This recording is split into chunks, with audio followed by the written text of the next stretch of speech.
崩壊スターレール基礎知識精神のアダム編。こんにちは、コバトーンです。バージョン 2.1 のストーリーにてヨミとベルトがお互いの過去について語り合う場面がありましたよね。崩壊サードの話にかなり触れる部分だったので、未プレイの方は雰囲気で察するしかなかったと思います。そこで今回は2人の会話で出てきたものがどんな内容だったのか、そして何がエモかったのか解説しますね。というわけでネタバレ注意。今回の内容には崩壊サード第1部終盤のネタバレを含みます。なお、いつも通りネタバレの内容には極力配慮してこれからプレイするときにより楽しめるような方向、範囲になるよう努めます。あと、説明の都合上、今回はエヴァンゲリオンから設定を引用します。テレビアニメ版、漫画版、および旧劇場版の人類補完計画に関して説明をするので、こちらもネタバレ注意です。ご留意いただいた上でご視聴をどうぞ。ヨミとベルトの会話シーン。まずはヨミとベルトが会話する場面を振り返っておきましょう。以前ある人に言われたことがある。ピノコニーは昔はこうではなかった。ピノコニーがこんな風であってはならないと。私は宴の星の現実と無境を歩き、何度も明ける闇夜を見た。人々のために時が止まり、精神の豊かさと貧しさもそれぞれの尺度で永遠にとどまっている様を。だから美しい夢の崩壊は必然だと思う。もしかしたらその全てを変える方法があるかもしれない。そうかもしれないな。だがもしこれが人々の望む世界であり、生命体が眠りにつく理由なのだとしたら、私たちはそれを変えるべきなのだろうか。ヨミさん、今度は俺が話をしよう。俺の故郷に一人の男がいてな。世界が癒えない傷に苦しんでいた時、彼はある決断を下した。世界中の人々の夢を紡ぎ、それらの夢を互いにつなげ合わせ、自ら背負うことで一人の巨人、精神のアダムを作り出したんだ。その後、その巨人は天と地の間に立ち、世界全体の存続の柱となった。だがその代償として、前に進むことが難しい人、前に進めない人は永遠に未来を失うことになってしまった。彼らは災いも苦痛もない夢の中で眠り、男が想像した理想郷で安らかな生涯を送った。そして精神のアダムは人々の目覚めたくないという願望によって不滅の存在となった。だが今あなたはここに立っている。つまりその男は失敗したということだ。人は常に未来に向かって進み続けなければならない。人間の弱さが人々の歩みを止めることもあるかもしれないが、本当に前に進めなくなった時、人間は必ず自分自身を救おうとする。そしてその男も決して失敗したわけじゃない。彼はその世界の全ての人々と同じように、人間の可能性を心に刻んだんだ。彼は神話における太陽を追うものだ。天に向かって飛び落ちることで最終的な勝利を迎える。彼は太陽の前にたどり着くためだけに空高く登っていった。そこは誰も到達したことのない場所だ。太陽に近づきすぎた彼はそこで溶けて海に落ちるが、その後は無数の人々が彼の体を越え、より高い空へと飛び立っていく。七死人の開拓の精神にふさわしいな。ありがとうベルトさん。おかげであなたが何を確認したいのかが分かった。宇宙には似て非なる世界が無数に存在している。そしてその世界には似て非なる人々も無数に存在する。私も旅をしている時、異なる世界で姿の似た旧友に出会い、彼らの運命が既視感のある軌跡をたどっていくところを見たことがある。だからこそあなたに伝えよう。完全に同じではないが、あなたが描いた物語は私の過去と重なるものがある。そしてその底の見えない夢の中で、私はその男の命を終わらせた。私一人の手で。私はあなたの知っている人ではない。故郷もあなたたちの世界のように幸運ではなかった。それは残念だ。いや、あなたの疑念を晴らせるならそれで構わない。だがそれでも聞かせてほしい。ヨミさん、遵守の表彰のもとで君を導いてきたのはどんな力なんだ？ベルトさん、その質問に答える前にさっきの話を続けてもいいか？あなたの比喩が気に入った。確かに鳥は生まれつき飛ぶことができるが、遠い昔彼らの祖先は地上から空を見上げることしかできなかった。彼らは遥か遠く、天の外から届く光が雲を貫き大地を照らす様を見ていた。そして鳥たちは何度も何度も何世代にもわたり翼を広げ、空高く舞い上がり太陽に触れようとした。なぜならそこに太陽があるからだ。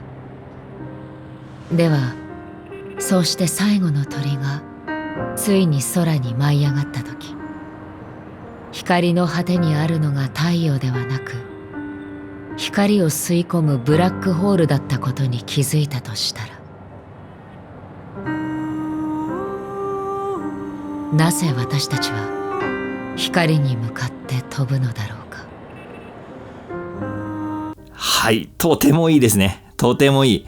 BGM と2人の声と街並みをほんの少し映すだけの演出なのに最高の雰囲気ですよね。早速解説していきましょう。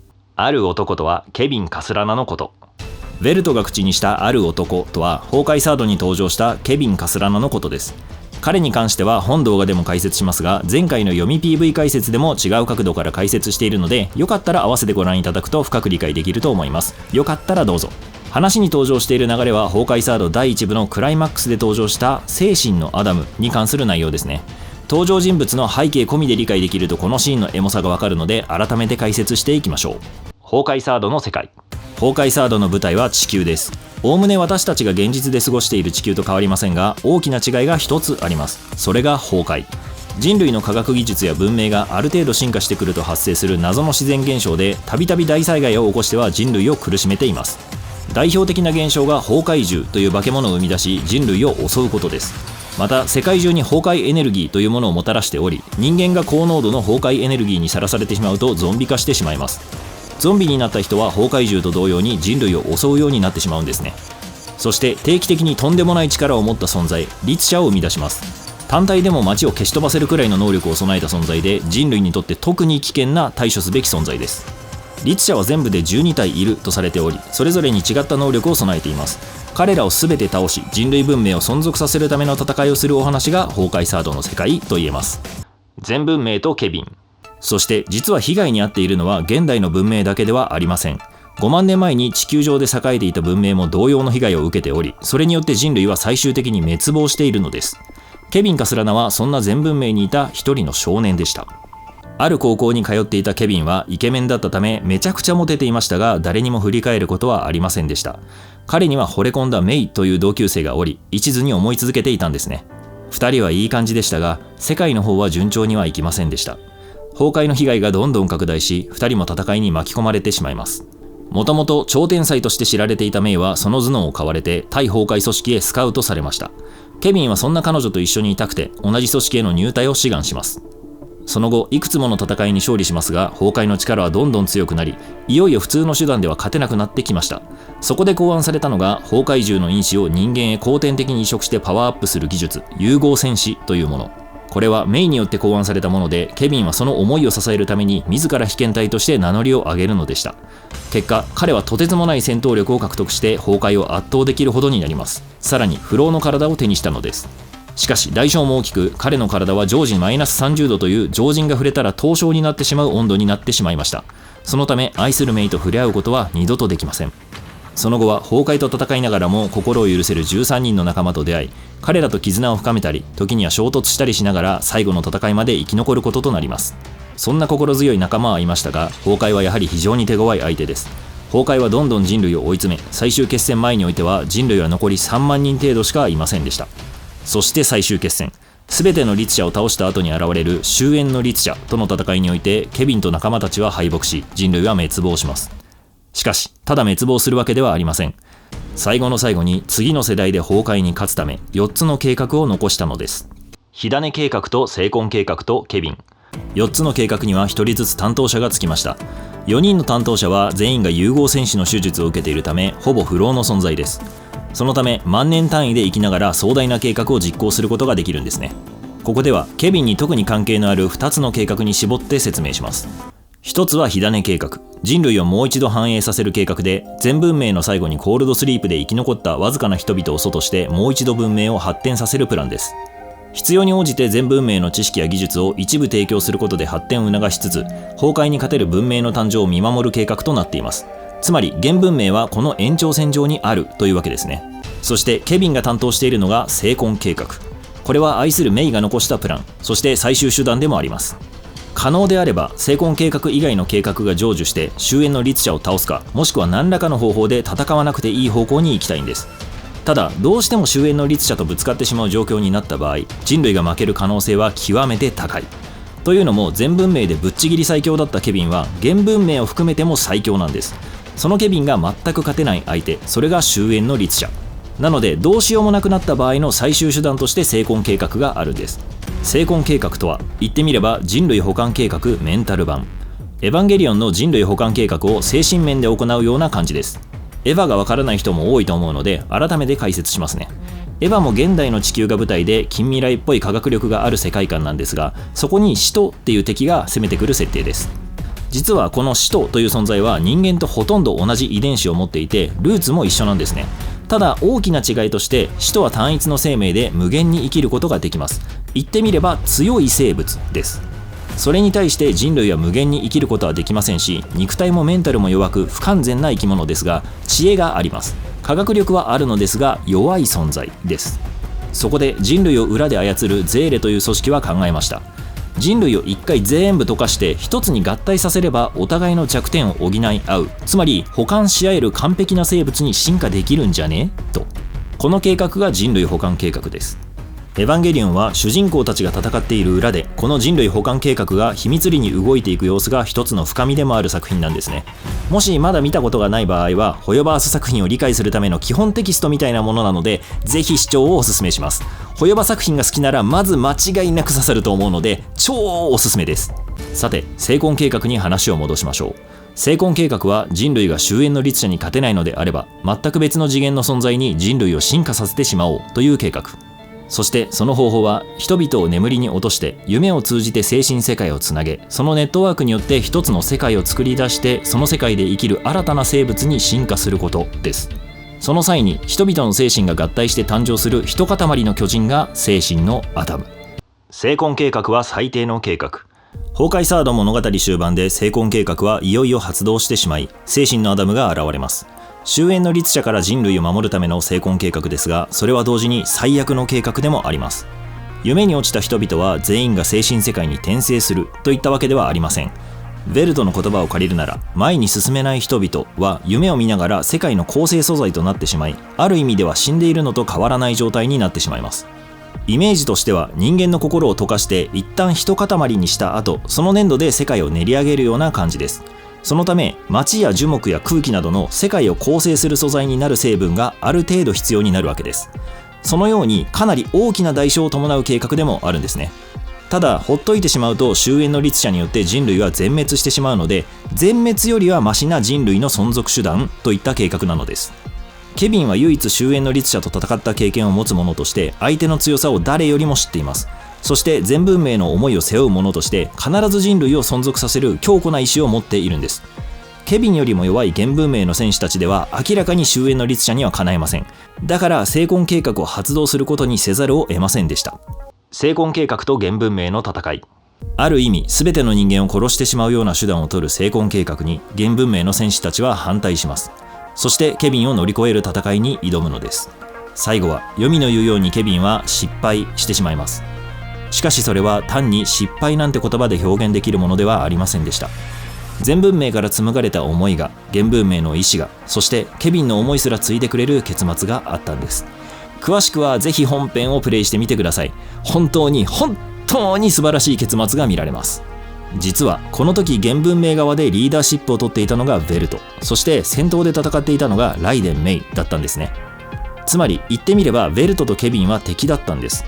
でもそんなヴェルトがケビンについて彼はイカロスだと評価していることがとってもエモいんです。崩壊サード本編ではヴェルトがケビンについて語ることはなかったので、今回スターレールでついに思いが判明してファンとしても胸が熱くなるシーンだったんですよ。イカロスについて。さて、イカロスがわからんって意見もちょっともらっていたのでここで解説しておきましょう。イカロスはギリシャ神話の登場人物。お父さんはギリシャ神話の中でも何でも作れるおじさんで有名な名工ダイダロス。斧みたいな日用品から魔法のような効果のある道具、そして大迷宮まで何でも作れちゃう人です。その大迷宮は王様に命じられて作ったんですけど、アリアドネっていうヒロインに攻略法をこっそり教えたら王様が怒っちゃって息子のイカロスともども塔に幽閉されてしまいます。しかし何でも作れちゃう人なので蜜蝋で翼を作り塔から空を飛んで脱出したんですね。すごい人が作ったとはいえ材質が材質なので太陽に近づくと熱で溶けてしまいます。なので息子のイカロスにはあまり高く飛ぶなよと言っていたんですね。しかしイカロスは飛べることに感動して太陽の近くまで飛び、翼が溶けたことで海に墜落して溺死してしまうというお話です。これはよくある偶話ってやつですね。お話を通して何らかの教訓があるような物語のことです。日本だとウサギとカメとかアリとキリギリスみたいな感じ。イカロスの話では一般的に調子に乗ったらいけないよみたいなニュアンスで解釈がされます。能力があるからといってあまり傲慢になると神の怒りを買って天罰がありますよみたいな解釈をするわけですね。とはいえ偶話はいろいろな解釈ができるものです。最近では誰も挑戦したことがない領域にチャレンジする素晴らしさや墜落を恐れないチャレンジ精神を表すエピソードとして引用されることがありますね。そしてもう少し引いた視点ではそういった先人の挑戦と失敗があるからこそ後進の参考となり発展があるのだという考え方もあります。ヴェルトが引用したのはまさにこのパターンですね。イカロスとケビン。ケビンは崩壊サード終盤にて成婚計画もろとも失敗してしまいます。彼個人の範囲で見ればそれは敗北であり何もなせなかったわけです。しかし人類全体の視点で見ればそれは必要な失敗であり原文明や後輩たちの進む道を切り開いた行動だったわけですね。実際彼は他に誰も到達したことのない領域に到達しました。そして彼に挑戦することで原文明の戦士たちはより高く遠く進むことができたんです。間違いなくケビンがいなければ別の結末に至っていたでしょう。それを原文明側として乗り越える側にいたヴェルトがケビンをイカロスになぞらえて語るってのは感慨深いものがあるんですね。ケビンの影響力の大きさとヨウおじちゃんの視野の広さの両方が感じられる素晴らしいパートでした。鳥はなぜ飛ぶと思う？ピノコニーで何度も繰り返し出てきている質問がありますよね。それが人はなぜ眠るのか。抽象度が高すぎる質問なので絶対的な答えがあるわけではありません。しかしそれゆえにキャラそれぞれが考える答えがそれぞれの哲学や在り方を示していて面白い質問となっています。ちなみに現実世界でも人がなぜ眠るのかという疑問は最終的な答えは出ていません。もちろん疲労回復や記憶の整理などの役割があることは間違いないのですが、そもそも睡眠にその機能を持たせた理由などは明らかになっていないんですよね。一説によると実は動物は寝ている状態がデフォで起きている状態が異常なのだみたいな考え方も出てきているところで非常に面白い分野でもあります。さて同様の役割を持つ質問が崩壊サードでもたびたび登場してきました。それがなぜ鳥は飛ぶのかです。この質問に様々なキャラが答えるからこそスタンスの違いや人生観の片鱗が見えて味わい深い問答になっているんですね。例えばナターシャというキャラがいます。彼女は暗殺業を営む傍らそこで稼いだ資金を使って個人を経営しています。そんな彼女はケビンから鳥が飛ぶ理由を尋ねられてこう答えています。私は、子供たちの手本になりたかったのかもしれません。鳥は飛びたいから飛べたんだ。それは鳥たちが切り開いた運命なんだ。少なくとも、そんな風に教えた人は、そうしていると、あの子たちに見せるべきだと思います。しかしそれは真実ではないと、君は知っている。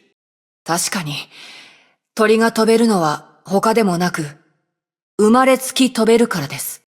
ですが、私たちが後世に残すべきものは、赤裸々な真実ではなく、その真実を説明するための夢ですよね。すべてがフィクションだとしても、それには力があります。僕も、そうであるように望んでいるよ。あの時、僕はそう君に伝えただろう。冷静に仕事ができる彼女の合理性と子供たちを愛しているナターシャの考え方が端的に両方現れていてとてもいいですね。そして同様にケビンも答えています。ケビンは5万年の時を超える中でギリシャ・ローマ時代の哲学者たちとも触れ合いました。彼はその時代を生きた賢者と3度にわたって言葉を交わし、その問いの答えを探します。本編中では間を空けて描かれるのですが、ここでは連続してまとめて見てみましょう。まず最初の出会い。鳥はなぜ飛ぶと思う？もちろんかつての私は必要のない疑問だと思っていた。鳥たちはもともと飛べる。それは私たちが持ち合わせている本能と同じで、神様が許した施しなのだ。しかしこんなこじつけに等しい理由でも、なぜ鳥が飛べるかについての解釈でしかない。なぜ飛ぼうとするのかは不明なままだ。みんな聞いてくれ。ここにいる一人一人は生まれつき見る能力、聞く能力、遠方へと旅立つ能力、全てを征服する能力を備えている。しかしそれは一種の権力なのだ。それを放棄した者も私たちはたくさん見てきた。しかし飛ぶことを諦めた鳥を見たことがないのはなぜか。みんな、私が言いたいのは、もし運よく世界の起源まで戻れたとき、最初に目にする鳥は翼を持っていないのかもしれない。その生き物が持っているのはきっと神に祈りを捧げることで授かった翼ではなく、空に触れたいという思いを秘めた月のごとく高貴な心臓なのだ。実に勇気のある人だ。この時点ではケビンは彼の勇気こそ称えはしていますが、考えについては低く見ています。それも仕方のないことで、ケビンは成熟しきった文明で生まれ、さらにそこから5万年近く生きているわけですから、十数年生きた程度の哲学はありきたりで浅はかなものに見えているわけです。しかし彼の心にはほんの少し引っかかるものがあったようですね。そして2度目の開口。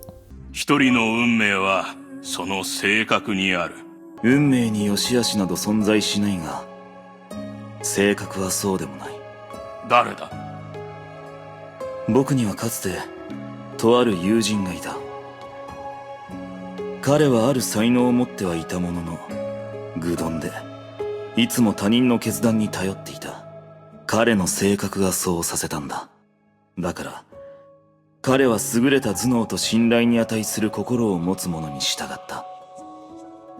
その者の指示のまま動き、その者の運命を自分の運命にした。果たして彼にとって性格こそが運命という理屈は通じるのだろうか。ああ、すまない。昔ほど目が良くないんだ。ちょっと目の前まで来てくれないか。若者よ。君はヒーローを見たことがあるか？かつてたくさん見てきた。いやいや、君の思っているような類のものじゃない。私がこんな話をしたことは覚えているだろうか。世の中には一種の理想しか存在しない。それは他人の理想を踏みにじることだと。どんな理想でも他人の理想を踏みにじらなければ実現できない。認められないなら君自身が気づいていないだけだ。それを基準にして考えれば、人は2種類に分かれる。それができる者はヒーローと呼ばれ、他の者たちは凡人だと思われる。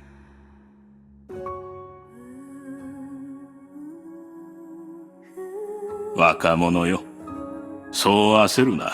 話はまだ終わっていない。ヒーローになることは誰もが望んでいる。しかし、誰もがヒーローであれば、この世界はどれほどひどくなるのか、誰もが知っている。だからこそ、違ったヒーローが誕生したのだ。彼らの理想は全く逆であり、自分の理想が踏みにじられることを望んでいる。世界を動かす規則も実際は彼らが維持しているのだ。この時もまだケビンは賢者を批判的な目線で見ています。実際彼は本物のヒーローをたくさん見てきたのですから説教されるまでもありません。しかし哲学者はケビンの考えるヒーローとは違う定義を持ち出してきました。またしてもケビンの中に少し引っかかる部分ができたようですね。そして再び時は流れ3度目の演説につながります。すまないな。私は君のことを覚えていないんだ。カスラナ。カスラナ？聞き覚えのない名前だ。僕は君の演説を欠かさず聞いてきた。欠かさずにか。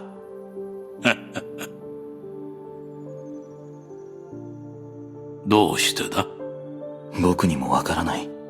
本当は君よりさらに先を見続けた人を僕は知っている。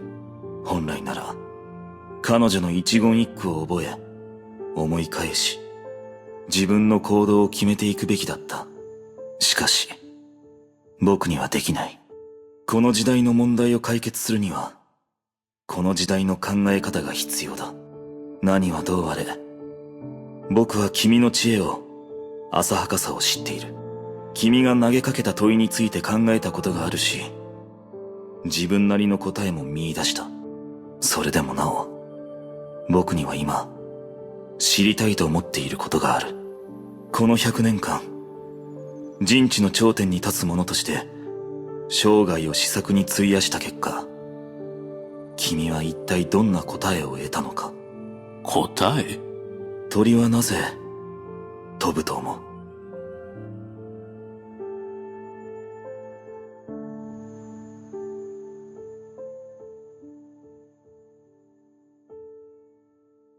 それは飛びたいからだ。しかしありえない。どこまでも独りよがりなロマンチストの願望だ。僕も同じ理念を抱えている。それは子供時代を乗り越えること。だが欲しいからといってできるわけではない。なら君の答えは？飛ばないといけないからだ。白亜紀に終焉の隕石が落下した結果自由な鳥たちだけが滅亡の定めから逃れられた。何を言っているのかよくわからない。それでも適合者のみが生き残れると信じているんだな。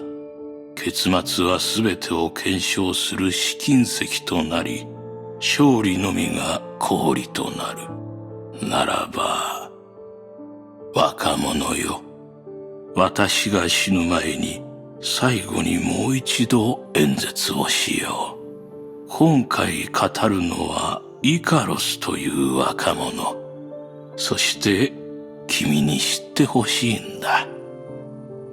墜落するために飛び上がる人間もいるのだと。今回ケビンは自分自身のことを尋ねています。ケビンはメイの判断を信じて生きてきました。メイは自分自身の考えがしっかりあるタイプでしたが、ケビンにはそこまで強固な自分はなく、メイの考えている通りにしてあげたいと考えるタイプだったんです。しかしそれと同時にケビンはこの時代のことはこの時代の人間の考えで解決すべきとも考えています。なので哲学者の意見に耳を傾けるわけですね。最後はパートが分かれますが続けていきましょう。イカロスの物語なら知っている。職人の父と作った羽の翼を身につけ彼らを捕らえる島から逃げ出そうとした。しかし父の忠告に従わず上がってはならない高さまで飛んでいった。最後は太陽の光が羽を固定するローを溶かし、彼は海に落ち、溺れ死んだ。おう、随分と博識なんだな。だが、私のように彼と話したことはないだろう。彼は神話に存在する人物だ。君と同じだな。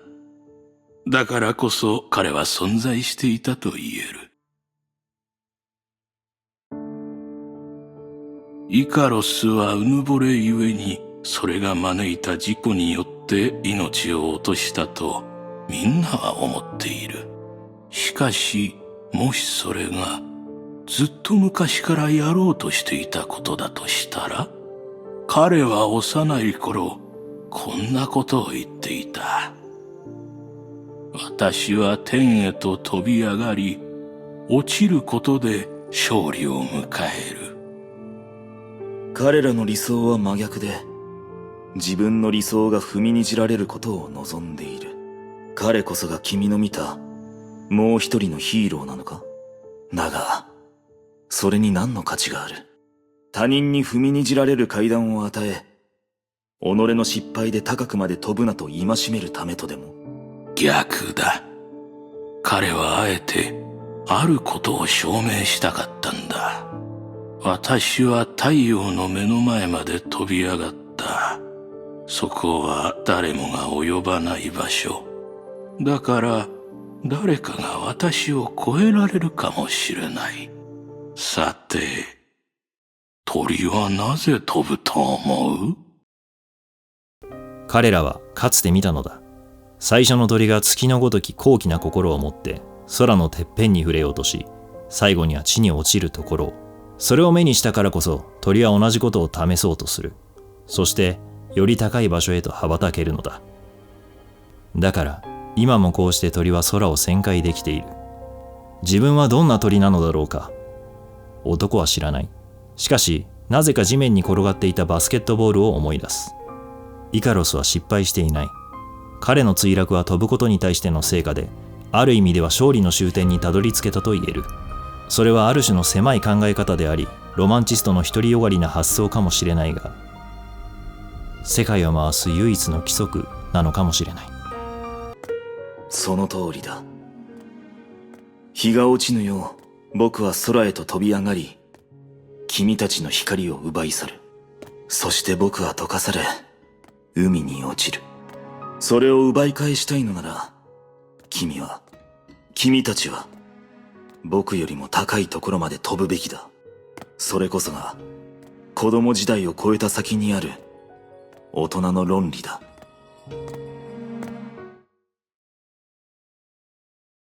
今の君は果たして、それを悟っているのだろうか。天元のもの。はい。というわけで、これが重要な鳥はなぜ飛ぶと思うの話です。ケビンは長い時の中で徐々に自分の在り方を変化させていき、最終的に乗り越えられることまで考えた上で成婚計画に挑んでいることがわかりますね。問いに対する答えが飛ばなくてはいけないからというのも彼の性格や考え、そして立場を反映していて素晴らしい表現ですよね。そしてこの会話を知らないベルトが最終的にイカロスの評価をした点がまた憎い演出となっているんですね。いや、脚本本当にすごい。ちなみに BGM は For Kevin。最後にベルトとヨミが語り合っているところの BGM についても触れておきましょう。この曲名は For Kevin。その名の通りケビンのための曲です。崩壊サードのサントラ収録の曲で、実は崩壊スターレールの曲じゃないんですね。あまりにピノコニーの雰囲気にはまりすぎててびっくりしました。ケビンの物語を知った上で聞くとたまらなく染みる名曲なので、崩壊サードと合わせておすすめしたいコンテンツです。まとめ。いかがだったでしょうか。ヨミとベルトのシーンはそれだけでも非常に雰囲気があって良いシーンでしたが、崩壊サードを知っているとたまらないレベルでいい場面だったんです。そして詳しいことはまだわかりませんが、ヨミはケビンに該当する人物を切ってしまったことになります。それがヨミの世界ではどんな意味を持つのかは想像するしかありませんが、サードの世界観と重ねて考えるだけでも相当苦しい内容だったことが感じ取れますよね。さらに最終的にヨミはベルトの比喩を気に入って広げることで間接的になぜ鳥は飛ぶと思うという質問に答えています。この答えがヨミの過去が明らかになるたびに良いフックとなってくるんでしょうね。楽しみにしておきましょう。そんなわけでサードのケビンに思いを馳せつつ今回の解説を締めたいと思います。この動画が良かったら高評価、チャンネル登録よろしくお願いします。また不定期に解説を上げていきますので通知マークをオンにしていただくと見逃しが減らせると思います。それでは今回の情報もあなたが崩壊シリーズを楽しむための一助として参考まで。